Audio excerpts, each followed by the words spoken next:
नमस्कार फ्रेंड्स, आज है 7 जुलाई और आज है तिब्बत के एग्जाइल लीडर्स यानी तिब्बत से भागे हुए नेता दलाई लामा का 75वां बर्थडे। भारत के प्रधानमंत्री नरेंद्र मोदी ने दलाई लामा को फ़ोन करके उनको बधाई दी और उनके स्वास्थ्य के लिए भी कामना की। ये एक मैसेज दिया है प्रधानमंत्री नरेंद्र मोदी ने चाइना के लिए, उसकी एक एग्रेसिव पॉलिसी के खिलाफ। तो हम देखते हैं और इसके बारे में जानते हैं कि ऐसा पहली बार हुआ है या पहले भी ऐसा हो चुका है। तो प्रधानमंत्री नरेंद्र मोदी दलाई लामा के बहुत ही बड़े एक समर्थक के रूप में देखे जाते हैं। तो पीएम बनने से पहले भी वो बहुत ही बार हिमाचल जा चुके हैं और वहाँ पर उनका जो निवास है उस पर जाकर उन्होंने उनसे कई बार भेंट की है, उनसे मिले भी हैं और उन्होंने कई बार उनको वहाँ पर बहुत तरह के गिफ्ट दिए हैं, उनसे वार्तालाप की है। उसके बाद जब 2014 में वो पीएम बने, उसके बाद फिर उनका थोड़ा फॉरेन पॉलिसी को लेकर डाइवर्ट हो गया। हालांकि 2015 के बाद जब प्रधानमंत्री नरेंद्र मोदी चीन के दौरे पर गए, तब वहाँ पर उनके इस दौरे को बहुत ही एक सक्सेसफुल के रूप में देखा जा रहा था।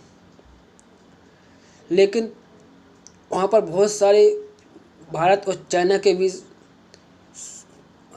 हस्ताक्षर हुए, बहुत से कुछ दोनों देशों के बीच करार हुए।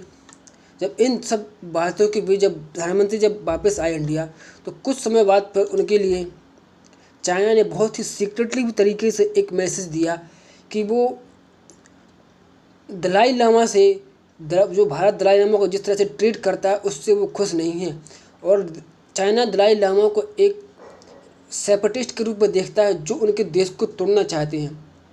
चाइना ने तिब्बत को 1949 में कब्जा कर रखा था।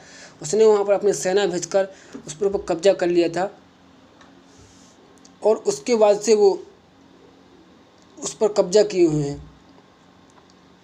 दलाई लामा दुनिया में एक अकेले लीडर हैं जो वहाँ के राज करते थे और वहाँ से भागे हुए हैं और वही हैं जो तिब्बत की आज़ादी के लिए संघर्ष कर रहे हैं। और यह बात चीन को बिल्कुल भी अच्छी नहीं लगती है। पिछले साल लद्दाख में जो गलवान में जो क्लैश हुआ था, तब से हम देख रहे हैं कि भारत और चाइना के रिश्ते हैं बहुत ही ख़राब मोड़ पर चल रहे हैं। और हाल ही में तो ये समस्या आ गई है कि भारत ने 2 लाख सोल्जर और चाइना ने 2 लाख से अधिक सोल्जर, दोनों ने बॉर्डर पर आमने सामने तैनात कर रखे हैं, जैसे कि बाढ़ ही चालू हो। अब ऐसे में प्रधानमंत्री नरेंद्र मोदी ने दलाई लामा को बर्थडे विश करके और उनको फ़ोन करके बर्थडे विश किया और बधाई दी। एक चाइना के लिए मैसेज दिया कि अगर आप भी मतलब कि भारत अब इस कदम से जा रहा है कि वो वन चाइना पॉलिसी को स्वीकार नहीं करेगा। और ये बात चाइना को बहुत ही बुरी लगी और उसने इसके लिए ऑफिशियली प्रोटेस्ट किया है।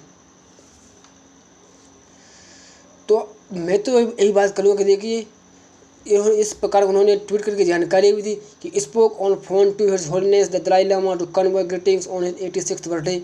सॉरी, मैंने आपको यहाँ 75 बोला था, ये उनका 86th बर्थडे है। We wish him a long and healthy life. ये जो लीडर हैं, ये दलाई लामा लीडर हैं, ये लीडर हैं तिब्बत के एग्जाइल लीडर हैं जो जब वहाँ चीन ने वहाँ कब्जा कर रखा था तो इनकी उम्र 15 साल थी और ज़बरदस्ती से ने उनसे सरेंडर यानी कि तिब्बत के चाइना में मर्ज होने के जो डॉक्यूमेंट उस पर साइन करवा लिए थे। हालांकि उसके बाद फिर इन पर वो बहुत ही ज़्यादा अत्याचार करने लगे तो ये भागकर इंडिया आ गए और तब से अभी तक यहीं हैं। और चाइना इनसे लेकर काफ़ी थ्रेटन होता है, इनसे लेकर काफ़ी उसको डर रहता है। हाल ही में क्या है कि गलवान में जो चाइना के जो सोल्जर हैं वो उसके चाइना के ईस्टर्न एरिया से आते हैं जहाँ जो मौसम है वो थोड़ा सामान्य सा रहता है। अब जो लद्दाख का जो एरिया है जहाँ पर सेनाएं आमने सामने खड़ी हुई हैं, वहाँ पर उसके सैनिक ज़्यादा देर तक लड़ाई के लिए खड़े नहीं हो पा रहे हैं। तो इसके लिए वो तिब्बत के जो वहाँ के जो लोग हैं, वहाँ के जो नए युवा लोग हैं, उनको जो जॉबलेस है उनको जॉब दे रहा है, उनको और 1-2 महीने की ट्रेनिंग देकर लड़ने के लिए बॉर्डर पर यहाँ पर तिब्बत में लद्दाख में तैनात कर रहा है। अब अगर इंडिया दलाई लामा के लिए इतना अच्छे से ट्रीट करता है तो वहाँ के जो लोग हैं उनको भी अपने लीडर के खिलाफ एक ऐसा वो रहेगा कि भारत तो हमारे देश के नेता के लिए इतना अच्छे तरीके से ट्रीट करता है और हम उसके लिए खिलाफ कैसे लड़ सकते हैं। तो कुछ तरीके से हो सकता है कुछ वहाँ के जो लोग हैं वो लड़ना भी छोड़ दें और ये भारत के लिए बहुत अच्छा होगा।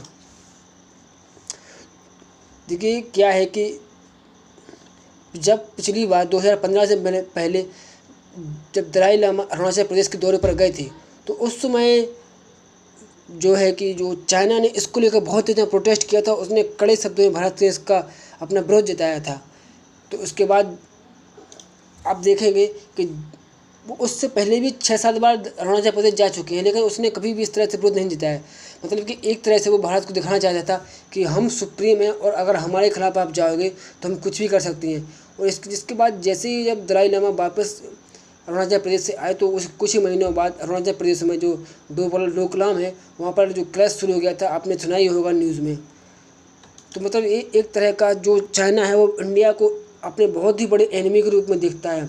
अगर चाइना को विश्व में किसी भी देश से सबसे ज़्यादा फ्यूचर में डर है तो वो इंडिया है, क्योंकि इंडिया ही चाइना के लिए एक ऐसा कॉम्पिटिटिव देश है जो उसको हर क्षेत्र में पीछे कर सकता है। अगर हमें थोड़ा और वेस्टर्न का साथ मिल गया, जैसे फ्रांस, यूके, यूएसए का हर तरफ से फाइनेंशियल, मिलिट्रिकल, जियोलॉजिकल सब तरह का सपोर्ट मिल गया, तो भारत 15 से 20 साल में चाइना को पीछे छोड़ सकता है।